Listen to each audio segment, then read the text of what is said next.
Everyone, welcome to Change Your Story, Change Your Life. I'm your host, Reverend Mitch Austin, and I'm so excited for today's show. This is a show where we get to explore people's journeys, the defining moments, and the lessons and blessings so that they can share their love, hope, and transformation with all of our viewers.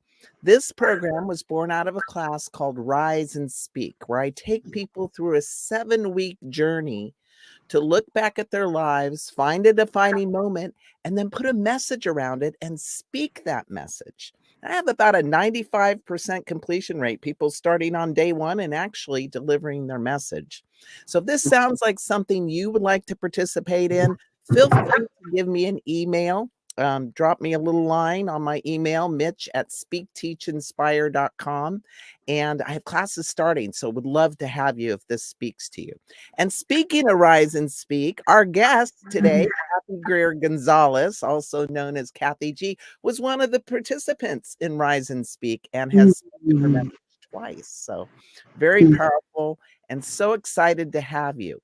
Cathy is a licensed religious science practitioner, a multifaceted intuitive, writer, poet, and certified peace ambassador.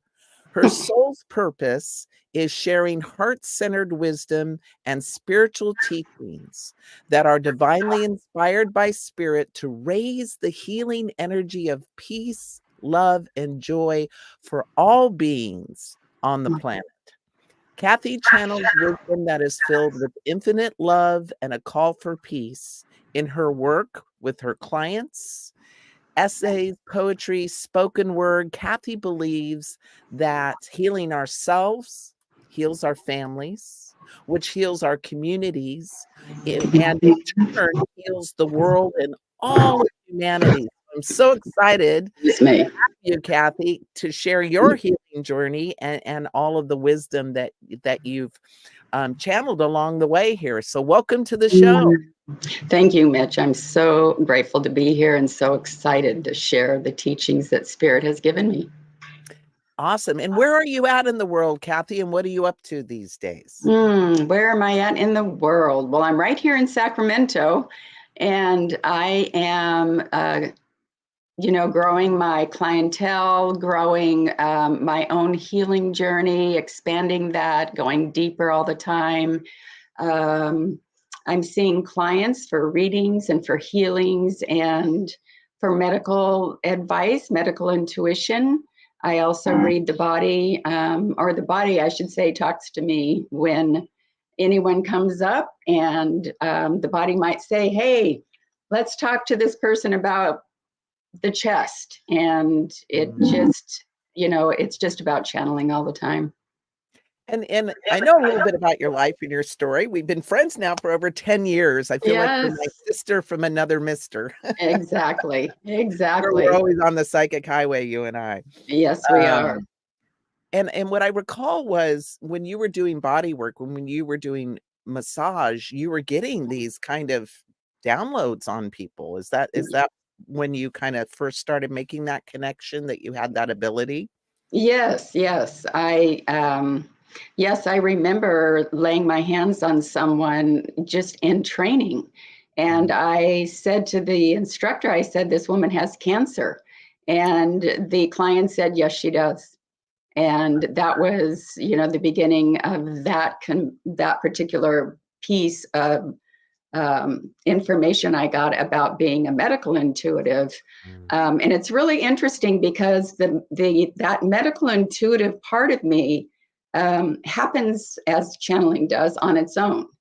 It's not something that I call forth. It's something that this higher self that works through me, and the bodies around me will start talking. And then I start getting either visions or auditory messages. And, there was during that same time when I was in training, I said to this one girl, I said, "You have pain right down here on your right side." And she said, "Yes, I do." And I said, "I think you're getting ready to have an appendicitis. You may want to go to the doctor." And she came back 2 weeks later to training and said, "I had my appendix out." And it's constantly mind-blowing because it's not of my own volition. That's what spirit does with us. Spirit channels through us, and everybody has this ability.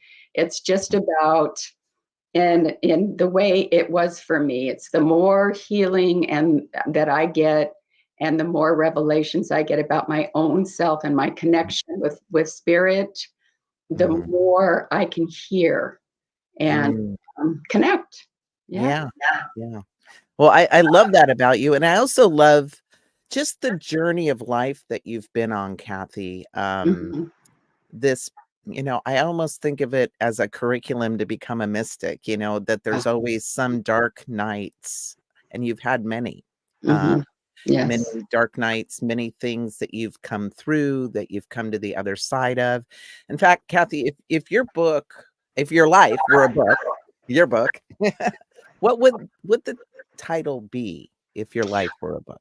It's so funny. I have two titles that keep coming back to me. So I don't know if that's two books or, it's so funny. But one is Resurrecting Cathy, When God Stilled My Life.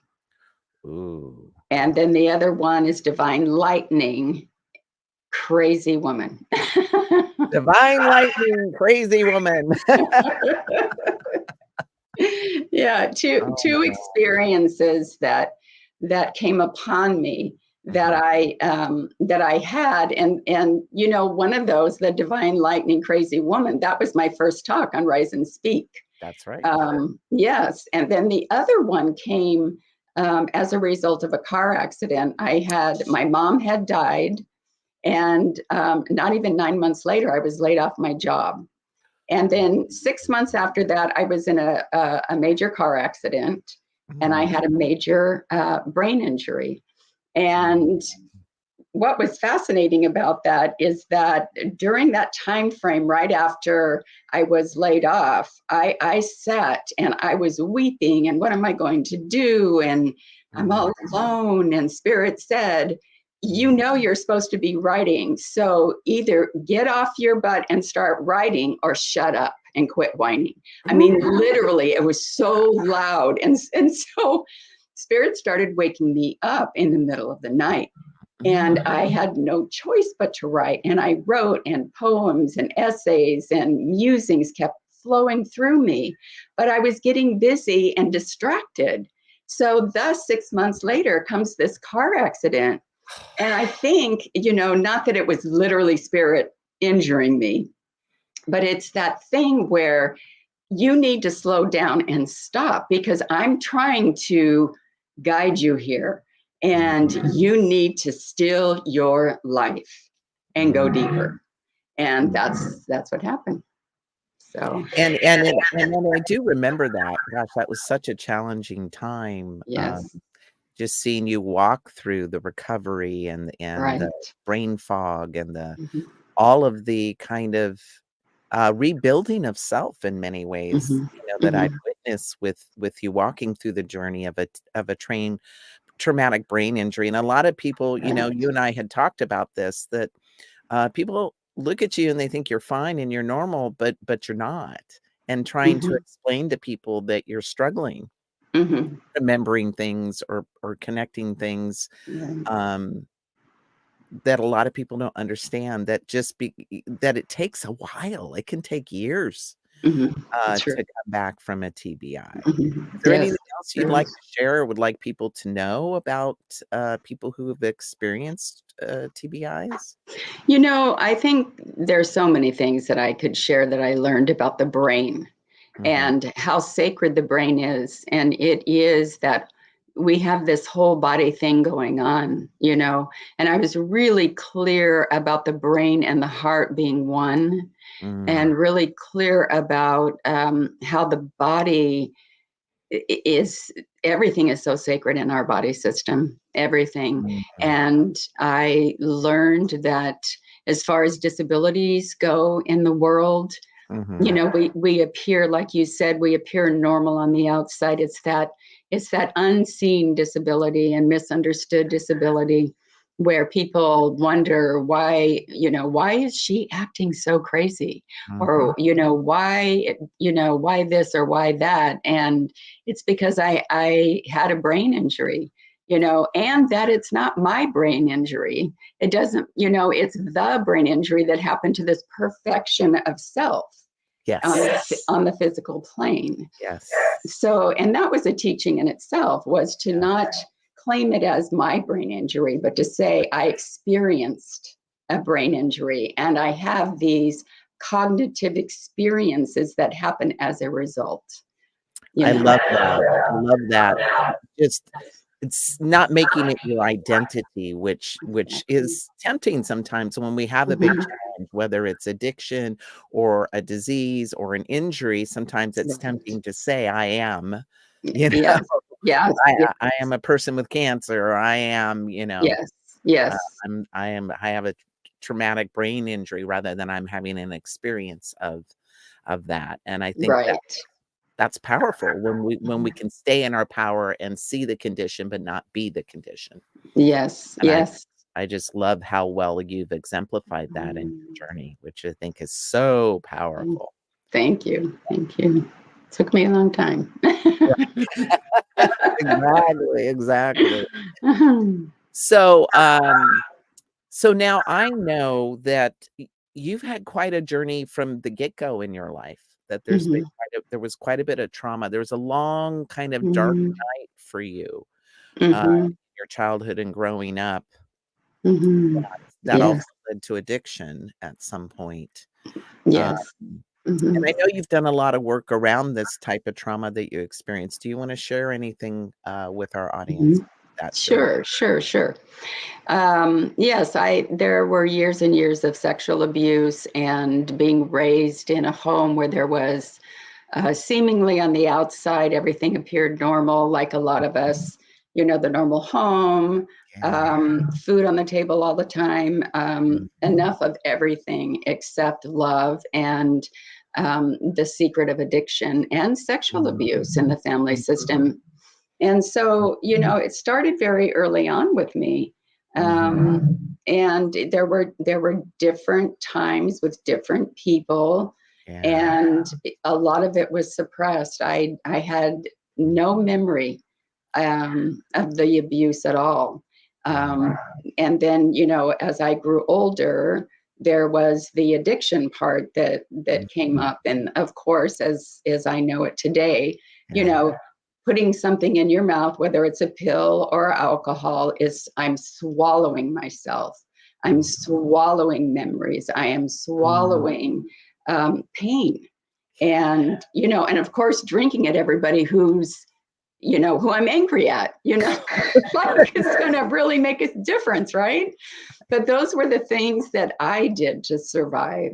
And it wasn't until I was pregnant with my second child, my daughter, that these memories started happening even before I had her. And then they continued. And, still today, I have these remnants of additional memories, or more clarity of what happened, more details of what happened. And, it's fascinating once the memories start surfacing, because I thought I was crazy. I used to call my therapist and I used to say, you need to commit me because there's something wrong.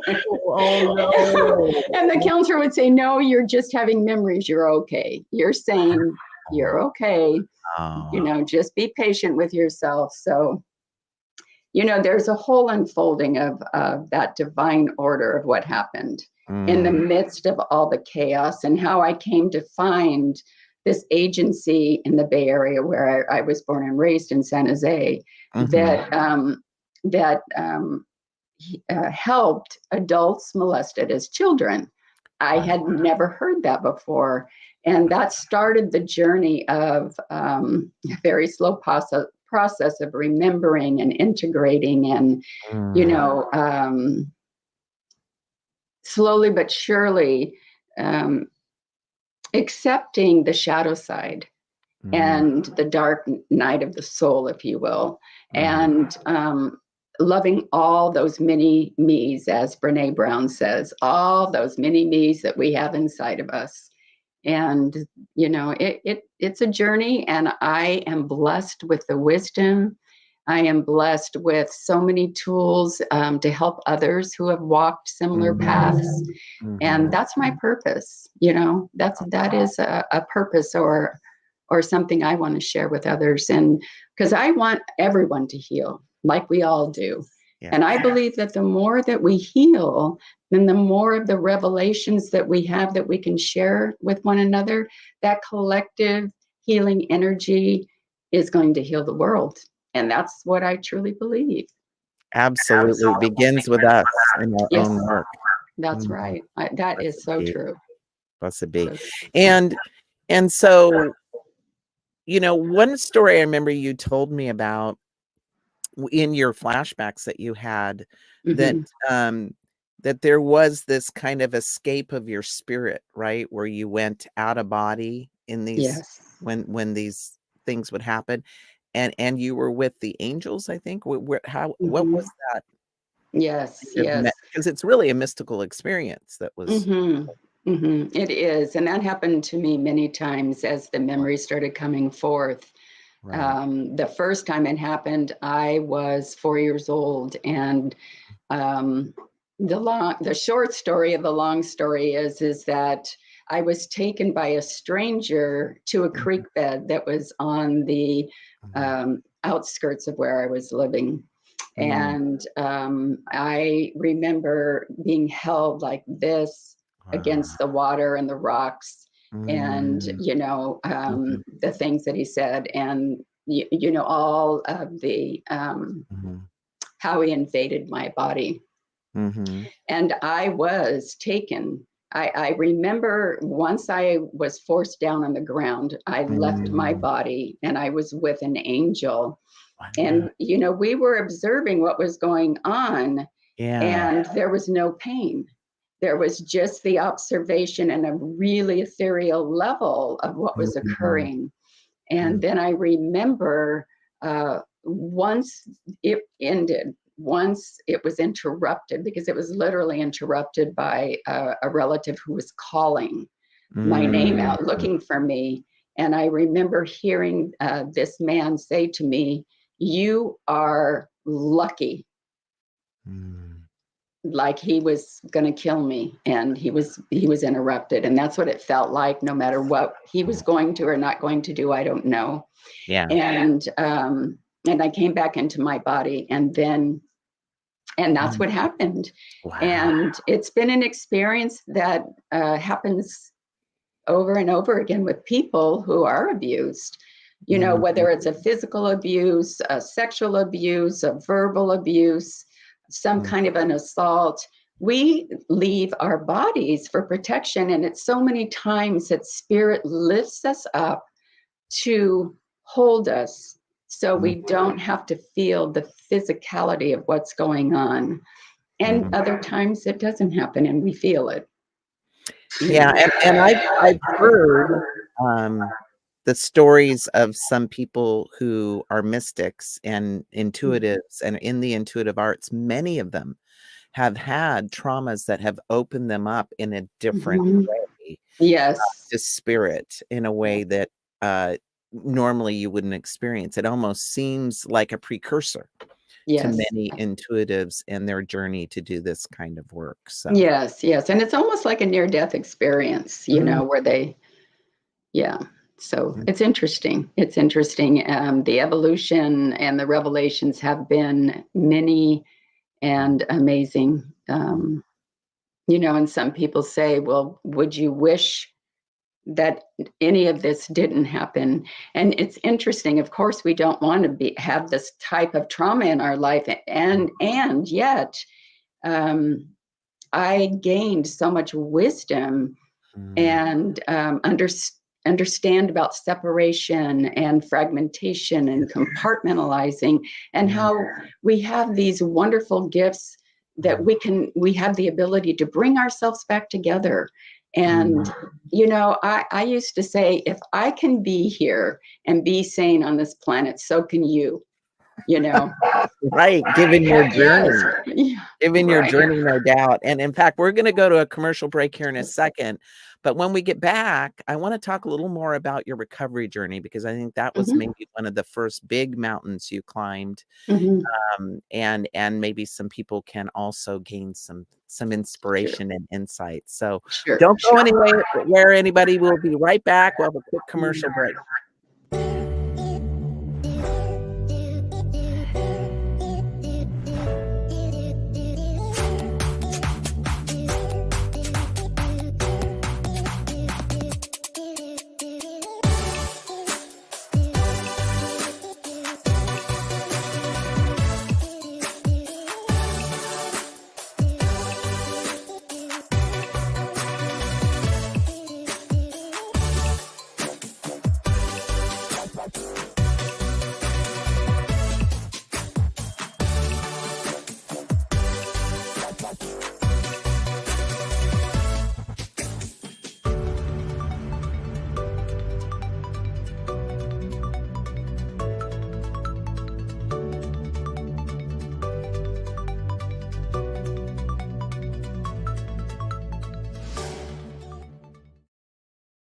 Welcome back to Change Your Story, Change Your Life. I'm your host, Reverend Mitch Austin. I'm here with our guest today, Cathy Greer Gonzalez, also known as Cathy G.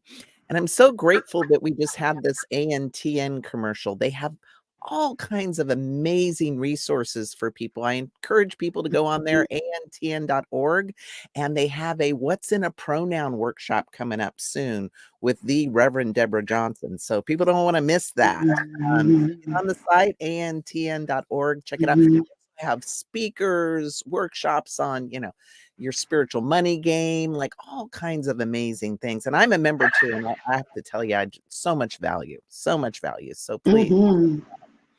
Cathy, thank you for your transparency, and talking about hard things like trauma and being molested. It's, I think, keeping these subjects in the closet and treating them as taboo to talk about, I think, compounds pain and keeps us from our healing. Has that been your experience? Yes, yeah, that has been my experience. It's about, my healing has been about facing the truth of what happened and not being it. It's that thing again, like I said, with the traumatic brain injury. It's like I used to think that was me. I'm an addict. I'm a sexual abuse survivor. I am. And that is a very, words are so weighted. And words, as we as human beings, we assign so much meaning to words. And you put those words into a sentence and you have, it can be a life sentence or it can be freedom. And so it took me years to be able to say, I was abused. I was sexually abused, but I am not damaged. Those were my experiences. Yes, there was a lot of trauma. Yes, there's a lot to heal. Yes, there's layers and layers and layers that we go through to uncover and to incorporate and integrate. And, it's like Reverend Deborah used to say, is that the only thing we need to heal is the sense of separation. And that's and I took it a little further because it wasn't the sense of separation just with the God of our own understanding, but with self. Yes. The sense of separation with self. And that is where the key is, because once we heal that, our relationships with others and with spirit completely transforms. And that's exciting work. Exciting work. Absolutely. And when you say self, what I hear is, capital S self, that eternal part of our being, that part that could never be touched by the world. Right, So, right, and right. I It is that human self, and it is that that true self. You yes, know, yeah, yes. where the spark is within us. We're born in with that spark that's always been there. From before we come into this human form. Mhm. And once we find that capital S self, everything's possible. Amen. I love that. Mhm, mhm. So true. Now, part of your journey to making that reconnection was getting clean, was, Yes. at one point, I remember a story you told me where you actually told yourself a different story. You wanted to pick a different way of being in the world, that was kind of your turning point. Can you go into that a little bit? Mhm. Well, I guess for me, I remember I had so many experiences around drinking, and I was one of those people that didn't drink all week long. But once there was a party, once there was an opportunity to go into the bars, I was all about that. And even after I had my kids, I was still doing that. And I remember one time where I don't remember driving home from the bar. I had gone out to celebrate my father, who was an alcoholic, had just had open heart surgery at 46 years old. He had 5 bypasses, and he made it. So I called my friends up, left my kids with their dad, who was my husband at the time, went out, did all this drinking, did all this drugging, and drove home. I had no idea that I had drove home in a blackout, and almost hit a policeman head on. And they pulled me over, but it was right around the corner from my house. So, short story is, they gave me a ride home in the back of the car instead of to jail. And I really got a lashing from the police officer, who, said a lot of things about, the shape that I was in and that I was a mother. And I remember sitting in the couch, and I remember saying, I am going down the same path as my parents. And it was everything I didn't want to do. Mm, But I mm, was just like them. I was no different. wow. And that was a turning point for me. That was one of the final turning points. Wow. I Mhm. just I just love, how you describe the awakening, that sometimes we have this moment of deep clarity, and if Yes, we listen to it, we can yes. move in a whole different direction in our lives. Yes, yes, yes. It's been a miracle. I haven't had a drink or drugs since in my mid 30s, and yeah, I got into a 12-step recovery program Mm, later on, because I was still crazy. I still had no tools, and I was mm, still blaming other people, and I was angry, and I was yeah, bitter. But yeah. it's a process. It is a process, and how grateful I am that I am clean and sober today. Amen, that's fabulous, and I know you've helped many people. You've been a sponsor, you've done Mhm, all kinds of work, and I believe that's part of the reason you go by Cathy G, because you're very open about your journey. You don't mhm, wanna be anonymous because, you can help somebody, mhm. is my understanding, is why you go by that name. Right. It was actually the people at the agency that I worked for and was a speaker Mm, for, was a child abuse agency, treatment agency, and right. they nicknamed me Cathy G, because Greer Gonzalez was too much, and they said, we're just going to name you Cathy G.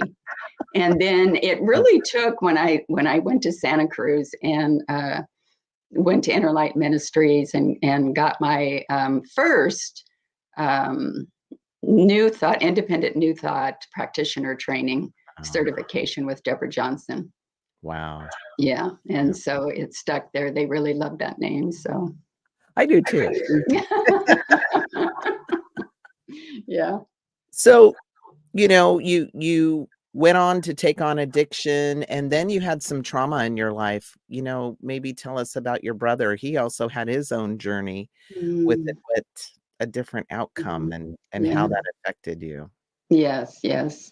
Yes, like I had mentioned earlier, I was raised in a home that was both my parents were alcoholics. And when my brother was in his mid-teens, maybe a year after I moved out, and he in San Jose during that time, Mhm. I think it was in the early 70s, if I remember correctly, heroin just hit the streets of the Bay Area of San Jose, Santa Clara County. Oh, And no. unfortunately, my brother became a heroin addict, Oh my god. which was, yeah, it was shocking. And the short story is that many years later, after being in and out of prison a couple of times, and during the time that he was in a program and he got sober for a short period of time, he also divulged to me and my mom that he had been sexually abused as Mm. well. And so, it's a deep thing that happens in family systems with lots of secrets. Mm. And so there was that, and he had his own demons and his own struggles. Mm. And when I moved to Sacramento, I think it was several years later, my father died. And then a year after that, my mom moved up here. So my brother, he was left on the street. And, he called me one night and he said, I want what you have. And shortly thereafter, he moved up here. He got clean. Mm. Um, he got married to one of my sponsees that Mhm. was, a miracle. He got his son back. He had all these wonderful miracles in his life. And Mhm. for 8 years, he was clean and sober. Yeah. And it was a miracle. And something happened, and he ended up back on drugs again. Oh. And, eventually he died. Mm. And he was in a single car accident, and his Mm. truck went into a telephone pole, during a rainy storm, Mm. and he died instantly. So that was really tough for me. It Mm. was a hard time because I was very close to my brother. He was my little brother, and I felt like he was my little baby when we were at home, and I would protect him. Oh.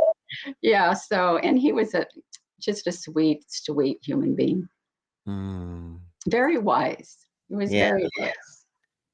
And I know at that point in your life, that compounded your own struggles that you were having, Mhm. uh, Mhm. and you ended up, having to get some help. Yes, yes, I did. I did. It was, like I said, I moved back here. Um, I was in Santa Cruz when my brother died. And so Mhm. I moved back here a year later to be with my mom because my mom was never the same after my brother died. So I Mm. came back here, and that was a choice Yeah. that I made, and to support her and help her. And, after a series of events with her and, Mm. moving in her nephew to the home, and he was also an addict. And I couldn't find a job, and I just hit an all-time low. I hit an all-time low, and I found a mental health agency that would help me, Mm. and I was able to go there. And six Mhm. months after that, I went to group one day, and I remember saying something, and Mm. I don't remember anything else until somebody was waking me up from what I call an emotional blackout. And Wow. the woman said, we need to get you some help. We're going to take you to the Yeah. hospital, where divine lightning hit. Yeah, because they took you by ambulance, right? It's weird. One of the things that I had always said was, my brother died right around the corner from my mom. And Mm. I wanted to go and find the, people that helped him that night and ask what happened. Yeah. Did he suffer? Did he die right away? And I never had the courage to go to the firehouse that was right down the street. And I never did that, but I always had that in the back of my mind. And so it was really it's really funny when you think about it, because I was waiting out front at this mental health agency, and they had called the ambulance, and the ambulance came in and they took all my vitals. They were getting ready to, take me off in the ambulance, and they came back out and they said, "We can't take you because you're not covered under our insurance plan." I just thought, can I just drive myself? And they said, "No, you have to wait for the next ambulance." So that happened. The next ambulance came. It was pouring rain. Pouring rain, just like the day my brother died. So I get in the ambulance and we're driving along, and it's thundering and it's lightning. And the gentleman and I started talking, the EMT that was in the back, and we started talking. And I don't remember how this happened, but I remember saying, "This reminds me of the day my brother died." So he said, "Well, what happened?" And so I explained to him what happened, and he said, "Well, where was it he passed away? Or where was the accident?" So I told him the street, and he said, "Was it a black truck?" And I said, "Yes, it was." He goes, "I was there and pronounced your brother," right as the lightning was coming down. Wow, Cathy. And at that time, there was an angel in the ambulance. And at that same time, there was a mom screaming from the hospital that the ambulance was going to, and they had called the ambulance to say, "You need to go to another entrance because a little 5-year-old has been shot, and we think she's dying." And the mother in the background was screaming, "Save my little girl, save my little girl." And the reason why I bring that up is because I wanted to die. I did not care about my life anymore. And then this man tells me he was the one that pronounced my brother as a result of dying because of drugs and alcohol. And there was a little 5-year-old trying to save, they were trying to save a baby's life. And it was that moment when, the angel is there, and I'm thinking to myself, there is a higher order happening here. And I need to have some humility about life and about purpose. And things shifted after that. Wow. So it kind of woke up your consciousness in a Yeah. very profound way, which it sounded like you really needed at that Yes. point. Yes, exactly. I needed that reminder, and thank God Spirit's always there to remind us if we pay attention, Sometimes when we're not paying attention, Spirit's always there. Well, yeah, and then, Wake up. it goes from the pebbles at the window to get our attention to the Yes. brick. Yeah, exactly. And nobody Exactly. wants the brick, but, it's interesting how we can do the look back and Mhm. see how necessary it was, like you talked about, Right. being stilled in your life, Right. a car accident, and how it put you kind of in a little bit of a spiritual timeout, Yes. which you can see the wisdom about now looking back. Right. And Right. that really love that when we do take the time to do the look back in our lives, and that's why I love doing Rise and Speak so much, is in your real-time self today, you can see things looking back you couldn't see when you were going through it. Exactly. Oh, that's so true. That's so true. That's why I think your program, Rise and Speak, is so profound. So profound, because it gives people the opportunity to share those stories that are on our hearts and in our minds, ever speaking to us in the background. And really what we're trying to do is heal by sharing our story. It's not so much those stories that we get stuck in and we write about ourselves, but it's about sharing experience and all that comes from those experiences.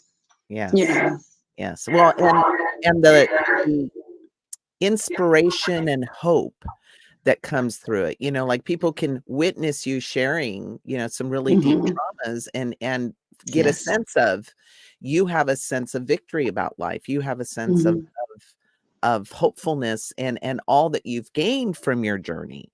And we're always at choice. We can either have the trauma mean something dark for our lives and let it weigh heavy on us, or we can alchemize it to greater wisdom, hope, how to heal the world, right? If we're healing, how to heal the world, that it's our prescription to what Right. is healing in the world, what we have experienced ourselves. So Yes. Amen.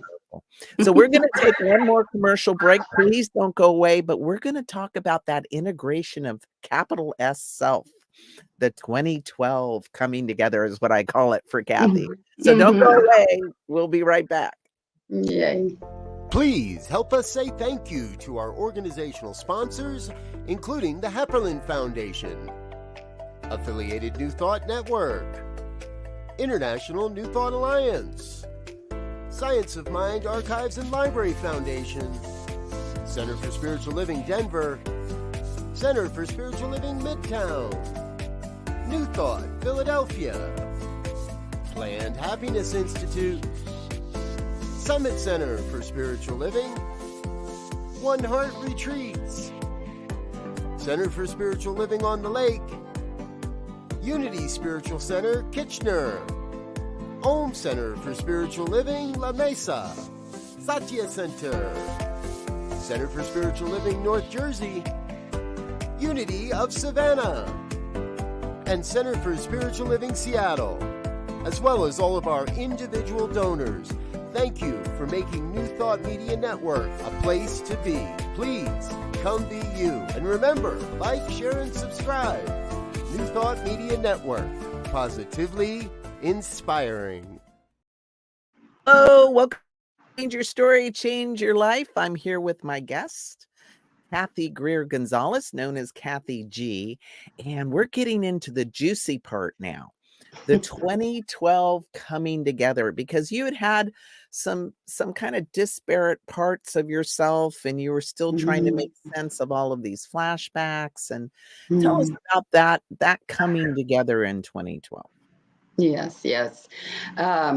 Well, I had, as I always do, I have spirits visiting all the time and getting different messages. And it was one of those days that I woke up and, my mind was just chattering like crazy. And, all those false beliefs that you think about yourself, and you're telling yourself you're stupid, you're ugly, or, all those things. So, I have that always going in the back of my mind.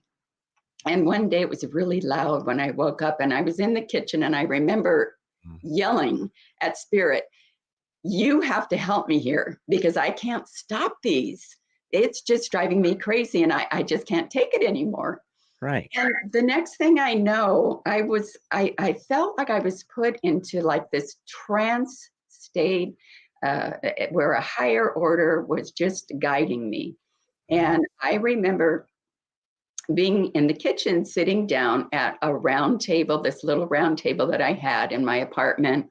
And I remember sitting there, and the next thing I know, I was being guided to call forth all the different ages of myself that had been hurt. Wow. And that I knew that somehow I wasn't fully listening to the messages and to the experiences. I still had that piece of me that didn't want to know. And I didn't want to feel. Yeah. I didn't want to feel it in my body. I didn't want to feel the pain of it. I didn't want to cry. I was really fragmented or compartmentalized, as the psychiatrists will call it, where you hide the pieces of yourself inside, and you think you're crazy because all these parts of you are trying to come up, and you're going, what?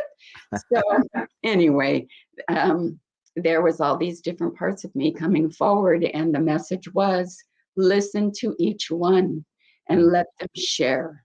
And that is what happened, is that from the 3-year-old all the way up to the 17-year-old, everyone shared, and I got more revelation. I had more memory.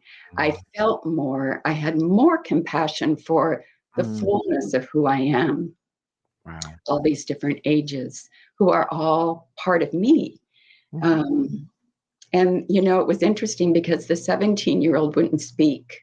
And I remember the little one saying in this trance state that I was in, she'll speak in time. Just let her be. Just let her be. You know, Spirit was just channeling all this through me. And it was a real visual. It was very spiritual. I did some automatic writing after that. I had several poems come out of that day. You know, and it's been a blessing. Oh, such a deep blessing. And it's like one of those moments where we have in life where it's like, it's so surreal that did that really happen? You know, but, Right? you Yes. know, and it did. And, you know, and sometimes it's hard to talk about it because it is so surreal. But, you know, I'm not the only one in the world. There's, what, 7 million people or billion people in the world. Yeah. So, you know, I'm not the only one. This happens every day to people all over the world because we're not unique. Well, and we don't talk about it is the issue, right? So we're Yes. having these kind of mystical experiences or outside of the norm or what we would typically tap into in everyday consciousness, right? Right, So right, that's right. when we go into a different level of mental state, kind of like you did, or a trance, whatever we want to call it. Right. There's different experiences that we can have when we're in those zones of our consciousness, basically. And I'd love for us to normalize these discussions because I think people have them more than we realize. Yes. And the more we normalize it, the more we can utilize, because it's a very powerful tool for healing. It is. It's a very powerful tool. You know, and what comes out of it is the sharing. You know, the sharing to one another, with one another, for one another, to know we're not alone, like you said, you know, to normalize these conversations and also the spiritual experiences that come around trauma, because we have those. And the more we talk about it, you know, we get to share the hope. We get to share the hope, and that's so important, you know. And you know, again, what was born out of that was a workshop, you know, a course that I wrote, you know, shortly thereafter, and it stayed hidden. And then when I got into practitioner training, religious science practitioner training, year 2, I had to do a workshop. And I had no idea what I was going to do. I had no idea what I was going to do. And finally, Spirit says, look up the roundtable workshop. And I looked it up, and there it all was. Wow. Yeah, and it was about, for me, taking the tools that I learned in practitioner training, about, you know, revealing the false beliefs that we have in consciousness about ourselves, all the lies that we tell ourselves, you know, and then bringing those up for healing, and then asking ourselves, really, what is the truth of who we are? No, and I love that. And when you say the lies we tell ourselves, those lies are embroiled in stories. And that's why I love the title of the show, because if we take on that story and we go deeper, oftentimes we can see another layer of truth that we didn't see before. And then it shifts the story, it shifts the narrative about how we feel about that. Yes, and I love that idea, shifting the narrative. Yeah. And then we live out of a new story, because it's the energy we embody, and stories help us embody that energy that really moves providence, that shifts what shows up or what falls away. And this acting as if. And I remember 2012. I remember that because you and I were friends. And I distinctly remember you telling me that you had had this experience. And I had also noticed a shift in you. Prior to this experience, you felt very fragmented. You would squirrel a lot, you know. But after this, and I told you this, and I remember having this conversation, you felt more integrated. You felt more like all the pieces were falling together in your energy and how you were showing up. It was powerful. I remember. Yes, I remember the Being conversation. in awe of witnessing that. And so now it sounds like, and I think you had mentioned this, that you have a workshop and now you're ready to start to bring that to the world. Is that your intention? Yes, that is my intention.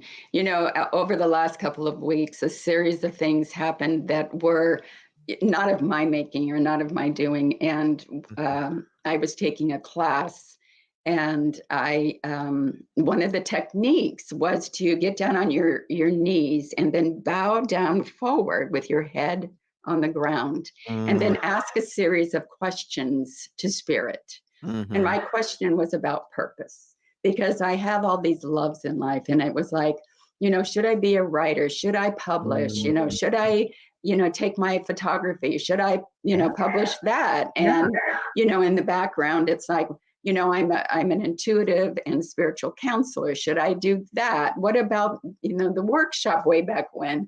And all that was left on that prayer. The words in the bow, bowing down to Spirit, was left on that prayer. Yeah. Well, after that, I remember that the next thing I know, I was reading someone several days later, and all of a sudden I started telling her about the roundtable workshop.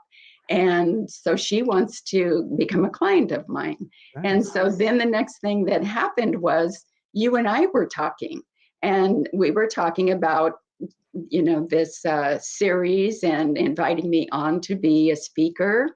And then I got off the phone with you, and I was just perusing through my emails, and this old email came up from a year ago. And I remember sending you this poem about the roundtable experience. And I said, oh my God, look at what I found that I had sent you so long ago. And it was like, what? So, it's Spirit is telling me that it's time. It's time. And in fact, you and I have talked about doing a part 2 to this show. Yes. And bringing in some of your poems, your essays, and this roundtable discussion kind of at a more granular level, so that, people can get a deeper flavor of, what has unfolded for you. Yes. So that's going to be exciting. So people can now, watch for part 2, probably in the new year is probably when we'll do it. Yes. So, thank you. We come to our signature question now, Cathy. So someone comes to you and they're writing the book of life that will serve as wisdom and inspiration for generations to come. And they want a story from your life of hope, inspiration, and wisdom. What story would you pick and why? What story would I pick and why? Gee, that's just such a simple question, isn't it? No pressure. No pressure. No pressure. Gosh. What story would I pick and why? I think I would pick the past life regression that I had. Really? Where, yes, I would, because it's very, it's very telling in that we are all one, and that we come from formlessness, from the universe, from Spirit, on whatever level that we are residing on in the unknown, which is what I call the beyond the universe. And it shows us so much about coming into form. And what happened for me was I was in the midst of having this regression that I swore I would never do. And, it was one of those days, it's like, I'm just going to go ahead and do it. And, she's taking me through these lives, where are you now? Where have you landed now? Where have you landed now? And I went to this place where I was stuck. And she said, okay, I want you to be still. And then when you're ready, I want you to imagine that you're on top of a mountaintop and then walk off the ledge. Wow. And I did that. I walked off the ledge, and I was in the midst of this crystal, ethereal place that is so hard to describe. And my job in this space and time was to be a holder of space for people to be happy and joyous. And so, right? And so there I was in this vibration of energy, just overseeing this place of people, but they weren't people, they were energies, And then all of a sudden, someone came and got me. Actually, two entities came and got me and brought me to what was called the council.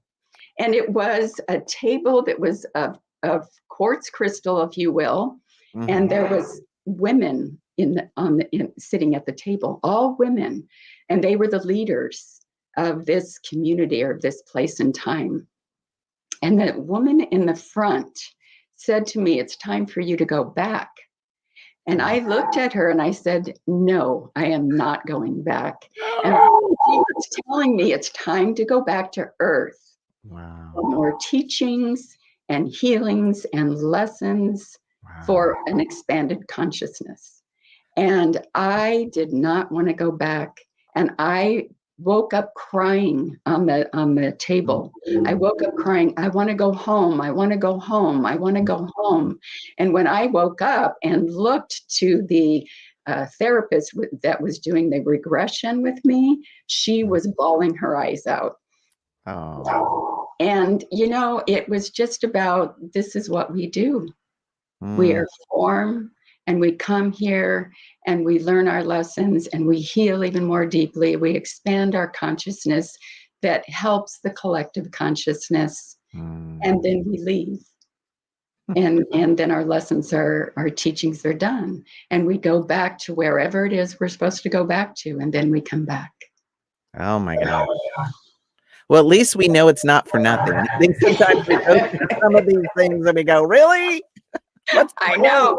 And it's so funny because I tell people all the time, I said, the truth is we have all these teachings, but we don't know until we go back what the truth is, what the real truth is. The real truth is. Well, Cathy, it's been a joy having you on the show. I can't believe how quickly time has passed. How can people reach you if they would like to follow up with you, keep in touch with you, or work with you? Well, you can reach me. I have my email address, which is CathyG@spiritualintuitive.com. Or you can reach me at my other email address, which is spiritualintuitivecounselor@gmail.com. And I'm more than happy to respond. I would love to help people, share with people my experience, guide people, counsel people, whatever's necessary and needed. I am here to help others. Yes, and you've always been so generous with your time, your love, your stories, your healings, and we have your email scrolling down here so that people can reach out to you. And just thank you from the bottom of my heart for showing up today and showing out and just being so transparent. That's where the good stuff is. That's where the healing is. That's where the light is. And it's my hope that everyone who watches today gets a ray of that hope and that healing. Yes. Today. Yes. Thank you so much. And we wouldn't be able to do this show without New Thought Media Network. Yes. You need to support the network. Please just consider any amount of donation. I don't know if we can drop a link here for people to donate, but even $5, that's like a Starbucks drink. All of it adds up. All of it helps further the mission for the channel, for this work, for these stories to be told. I also want to thank my producer today, Zoe DeMuro, who is fabulous. He's one of my new producers. Him as well as Laura Brzezinski are the producers for this show, and they do such wonderful work. I'm so blessed to have their support. And also, I'm going to be doing a metaphysical parables class. I'm going to do a workshop on December 14th. It's sponsored by Joyful Gathering, but everyone's welcome to come. We're going to have a good time. And then we're going to have a whole class of metaphysical parables in January. So you can start off your new year with some new metaphysical food and support. So if you're interested in that, just reach out to me. Next week, you don't want to miss next week's show. We're going to have Ellie Pachette. She's a shaman, a medium, a healer. It's going to be amazing. So don't miss that. And I also want to thank 18 Source Studios, where I'm broadcasting from today. And until we meet again, please share your story, share your light. Thank you so much, everybody. Bye, everyone. Thanks for watching.